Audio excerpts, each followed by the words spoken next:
Assalamu alaikum wa rahmatullah. Today's Friday, Jummah, the 28th of February 2020, and so I might as well do a little video regarding a lot of stuff that's going on around the world. The coronavirus is spreading, even though it's been contained, but it's still spreading. The Saudis have stopped pilgrims from coming to Saudi Arabia, and what countries are basically just cutting off the outer world temporarily until they contain this virus. So let's hope they actually control it ASAP. The main issue that I've got and what I want to discuss is what's happening in India. And it's not only happening in Kashmir, it's actually happening in India itself, like Delhi. There's a lot of extremist Hindus going around, and they basically have started attacking the masjids, the mosques, place of worships, schools, villages, and they are actually raping, torturing, murdering the Muslim population there. I've got a lot of friends who are non-Muslims, who are from India, who are Hindus, who are Sikhs, and even they are against this. So we have to be very careful that we don't start targeting whether with violence or even threats to any other religious minorities. The reason is because this is the game plan of the Modi government. They want us to retaliate, they want us to attack Hindus and Sikhs wherever we see them, but the reality is the Sikhs are also going through the same torture that's been happening in India. I mean, there's Christians, the Sikhs, the untouchables, the Dalits, everybody is suffering. Now what's happening is, I think for them to take the attention off the Kashmir issue, they're making this into a bigger issue by attacking Muslims in Delhi, Mumbai and other places. Now let's rewind. When India was all one, when Pakistan, Bangladesh and all these countries were one, before the British left, there was no religion issue. There was, like everyone used to celebrate Eid together, everyone used to celebrate Diwali together. Everything was together as Hindustanis or Indians, because it was all one country. Now what the British done was, before they left, they thought, wait a second, if we leave these guys united, these guys are going to turn around and rule the world. Because let's face it, if you look at that part of South Asia, you've got, what countries have you got there? You've got China, you've got Russia, you've got Pakistan, and you've got India, and then you've got Iran. Yeah, these are right next to each other. These countries all share borders, and they're all nuclear powers. So could you imagine if Britain left them there and these all started working together? The whole power would have been shifted into the South Asia. So what these guys done was, they said, all right, let's divide and rule, and we'll divide, and then what we'll do is we'll turn around, and that way they'll be busy fighting with each other, and they won't have any time for us guys, to come and think about what they can do with us. And that's what's happened.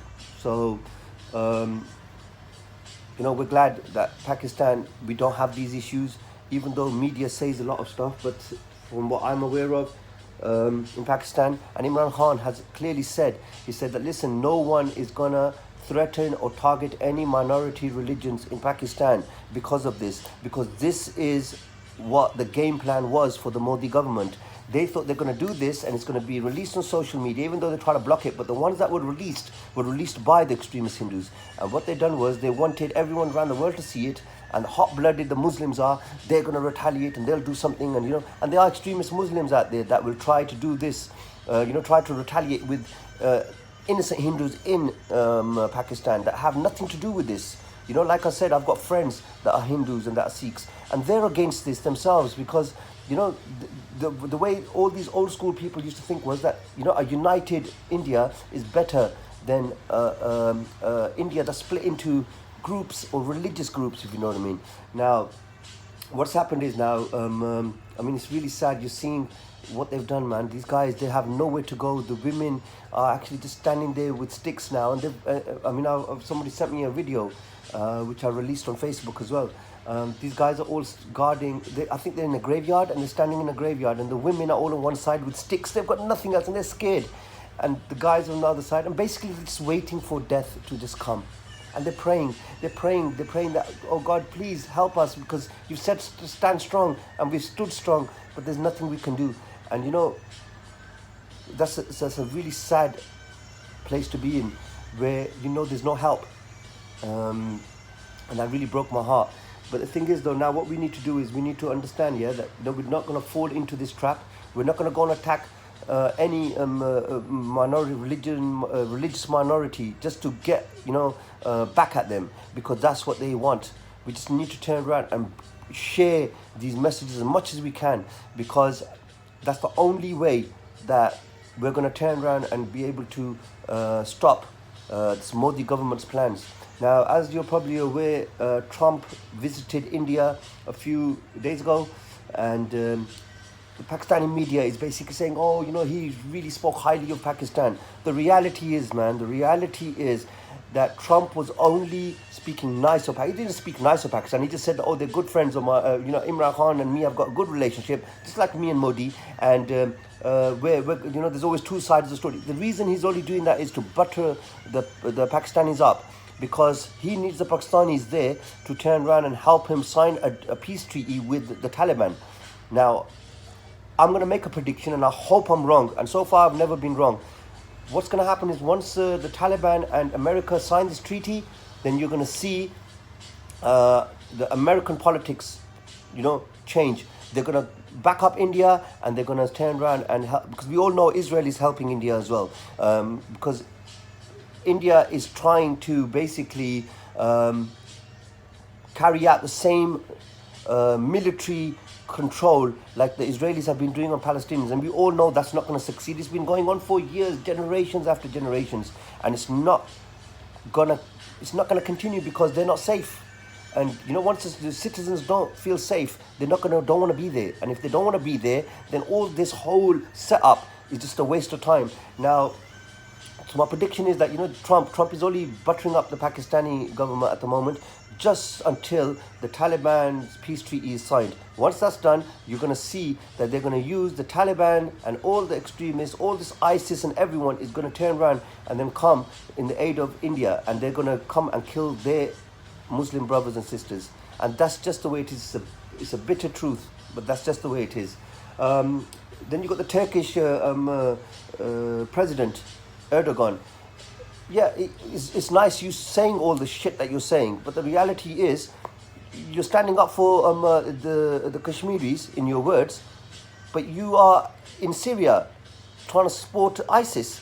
Now, you know, is a chap that's jumping on both boats. He's got a foot on both boats, and it's a matter of time before he sinks, because if you really wanted to help the Muslims and you really wanted to bring this Muslim hatred to an end, then you would have turned around and helped the Syrian and the Russians and anyone that's fighting ISIS. You would have helped them to finish ISIS off first, yeah? Because that's where Islamophobia will start to end, yeah? Even though we're a long, long way away from it. So basically what he's doing on the one side, he's saying, oh, we're going to help the Muslims, our Muslims are getting tortured. And on the other side, you're helping ISIS, that is the biggest torturer of the Muslims around the world. Yeah, so don't even fall for that stuff, you know. I see all the time, you know, posts being shared on Facebook, YouTube and everywhere. They're bigging up Erdogan, that he said this and he's a true Muslim. The reality is, people, you are all bypassing this attitude of his, that 1 minute he wants to help the Muslims, but then he's turned around and you know, trying to help ISIS survive. The Idlib is the last stronghold of the militants. And what he's doing is he's gone into Syria and he's invaded Syria, basically, just like the Americans, without the permission of the government. And he's gone in there and he's killing the Syrian soldiers every time they attack the ISIS militants. Like, come on, man. This is one of the signs of the Akhirah, where the liars are going to be taken as the truth sayers, and the the people speaking the truth are going to be taken as liars. It's an akhira sign, people. So this whole corona thing, don't get me wrong, it is serious because people have lost their lives, but it's something that's going to be contained. Iran is saying that they've already contained it, and they're going to turn around and they've already started discharging people. China has come down in the deaths. The death tolls has started coming down now, so that it's controllable. The issue I've got is that all these countries, because when it started off in China, all the countries had a head start. They should have had everything in place. Now Pakistan should have had something in place for this. Now apparently there's a guy in Islamabad and there's a guy in Karachi. Two guys have turned around and been diagnosed with coronavirus. Now the thing is, why weren't you prepared for this?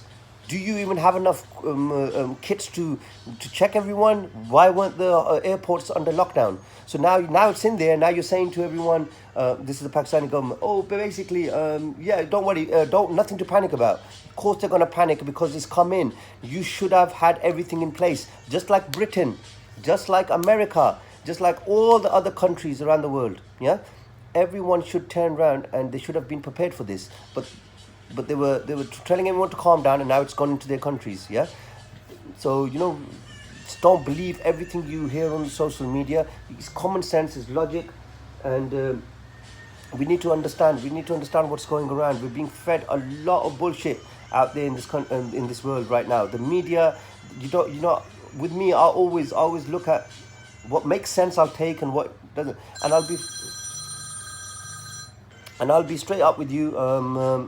That this Indian issue is really a big issue. It's bigger than the coronavirus, but because the world is crying about the coronavirus, there's a lot of shit going on behind the scenes under the disguise of coronavirus.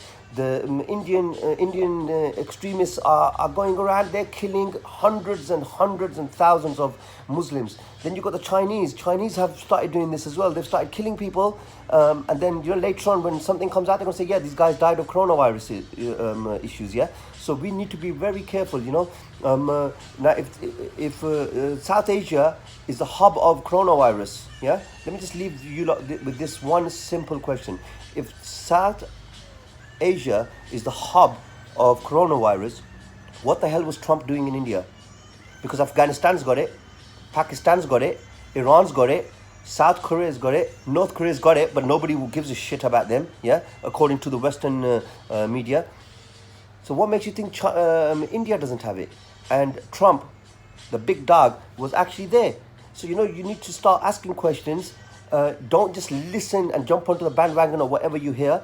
Verify everything, and use common knowledge. And I hope everyone could just do dua for the Muslims in help. Not just the Muslims, anyone that's been oppressed. We need to pray for them. We need to pray, and we need to stick together, and we need to share and let the world know about these atrocities that are going on. We need to help. We need to stand by, because tomorrow, if you stay quiet, tomorrow it's going to be your turn, and then no one's going to be there to back you up. So it's a wonderful Jummah day, and I just hope that the world is a better place tomorrow than it is today. Keep us in your duas. Please don't forget to like, share, comment below, and subscribe. Guys, you need to subscribe. Bye.